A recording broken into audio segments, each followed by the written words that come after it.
planning services are gone. Training vouchers are gone. Software assurance is being shrunk. And you know why?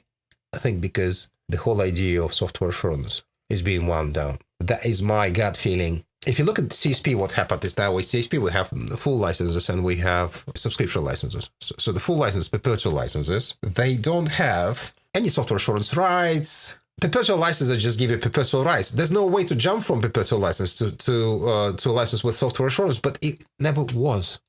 It never existed. Because if you buy a license, still through traditional licensing programs like Enterprise Agreement or MPSA, if you buy a license with software assurance, you have to buy it straight away with software assurance. There's no way you can buy a software assurance unless it's renewable. This is the last day of your prior software assurance term, and you just renew software assurance. Then you can buy software assurance and apply to the previous licenses. But there was no way to buy software assurance as a separate thing.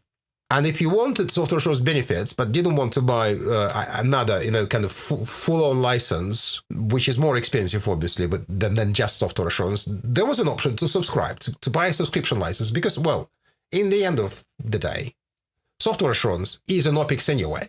If you had the perpetual licenses and then decided, I want all the software assurance benefits, you would normally subscribe, not to overpay, unless you wanted perpetual licenses. Up to you. To me, inability to reinstate software assurance was always very, very inconvenient. What we have on CSP now, we have perpetual licenses that have no software assurance-like rights, and we have subscriptions that provide almost complete set of software assurance rights through CSP subscription. There is no SA in CSP, but if you look at the small print, licenses in CSP subscriptions, server licenses and CSP subscriptions provide equivalent software assurance rights. So the choice now is, you want just a perpetual license? Buy a perpetual license. But you're not going to get license mobility, you're not going to get other things that come with software assurance. But license mobility is the biggest pain, as your hybrid benefits. You're not going to get that. That's for your office, that's for a static, standalone server or some hosts without heavy virtualization. That is what it's for.